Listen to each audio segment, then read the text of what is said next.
Okay, I think all of you have been in the sun for a while, and you want to make sure that I will make my final remarks as quickly as possible, and I promise I will. Carol and I will leave Caltech at the end of June, and we will miss the many ways our students showcase their talents, ingenuity, creativity, and team spirit around the campus. We have been honored to share many activities and celebrations with you over the years. Today is about you, the graduates. It is also about your parents, families, and friends who have joined us for this important milestone. Parents, as you well know, your role is never ending. You have been an advisor, a confidant, a cheerleader, a disciplinarian, and quite often maybe the primary financial institution for your children. As you have known for years, your child is brilliant, very smart, but their journey at Caltech, we hope, was not just about growing intellectually, but hopefully about becoming committed global citizens.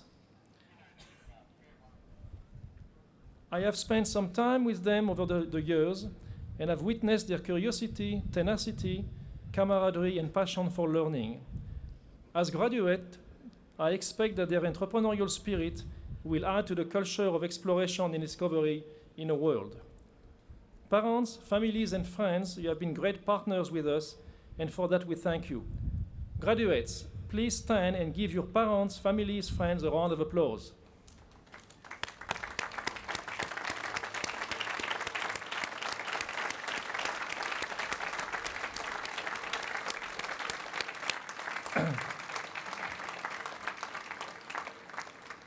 Please be seated now. I would also like you to thank our distinguished faculty. The faculty have taught our graduates not just the foundations of science and engineering, they have also been the role models, mentors, and champions. Graduates, don't stand, but please join me in thanking our faculty for their dedication to you and your education.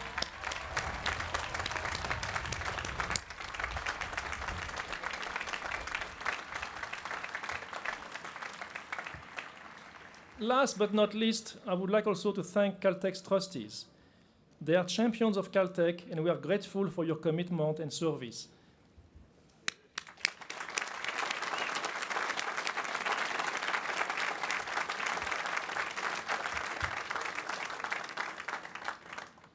Since this is my last commencement at Caltech, I would like to share a few personal principles about life and leadership, and I hope you may find them useful.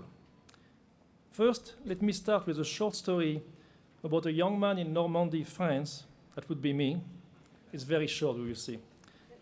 You see, when I was young, one of my passions in life, at the time maybe my only passion, was to become a boxer and a world champion in boxing. They are laughing. It was at the time not difficult to believe, at least for me. I loved the strategy in boxing. I was fairly agile on my feet, and most importantly, admired the willpower of boxers. However, the dream didn't go very far. My talent was clearly very limited, and I quickly switched to rugby and engineering. But what fascinated me about boxing were the same things that led me to pursue later on opportunities where strategy, agility, and willpower were critical to success. Graduates, in life you will have many dreams and passions. Some will be worthy, but not all of them will be feasible. I would like to encourage you to stay true to yourself as you navigate the free ways of life. Over the years, I have lived my life based on a few principles. And the first one I learned from my mother, who was a master negotiator. And she would very often say to me, no is never a good answer for yes. I guess I must have been a difficult child who often said no. Because of this, being told no is not a good answer for yes, I had to learn to become an optimist, to see the best in every situation, and to view no as a starting point for negotiation. Graduates, your ability to find a silver lining will also magnify your willpower. I once heard that the pessimist is a person who wants to be an optimist. However, that person has a good grasp on the facts. As an academic, business person, entrepreneur, researcher, whatever you will do, you will find that often people say no because it is the easiest answer at the time.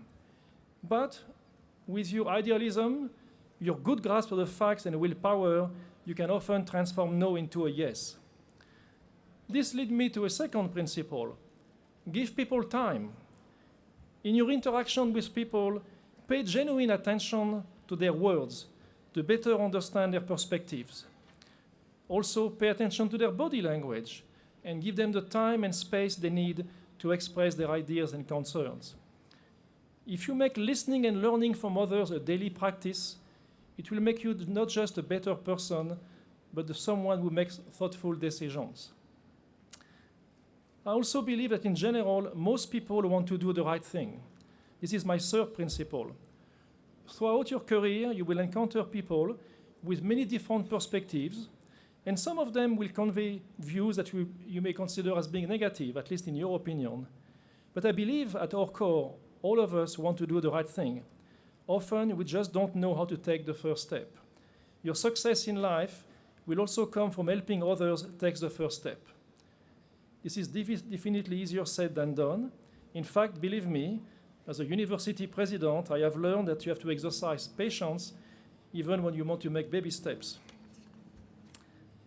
Which leads me to my last advice. You do not have to win every battle. You and your parents probably mastered the principle by the time you were 16. So as you know, in every environment, there is a give and take. Sometimes to take a step forward, you will have to compromise, but you need to do it with integrity. Other times, you will need to stand for the values you live by. When this happens, be bold, but also be respectful. Theodore Roosevelt once said, "The credit belongs to the man or the woman who is actually in the arena." As an optimist, you will appreciate the lessons learned from pulling back, recalibrating, or even failing, often more so than those lessons learned from victories. These simple principles have helped me a lot through my professional and personal journey in life. They taught me the value of staying flexible and keeping doors open. They have also reminded me that when one door closes, another opens. When I am sure the life of a boxer would have been fantastic, that closed door led me towards a life in academia and a life at Caltech that I will never regret. Graduates, many doors will open and close throughout your careers. I encourage you to stay open to the unexpected and to the new possibilities. Today, you leave Caltech not just prepared to contribute to society as scientists, mathematicians, engineers, business people, scholars, and so on. You leave ready to serve as leaders, global citizens, innovators, and scholars. Congratulations.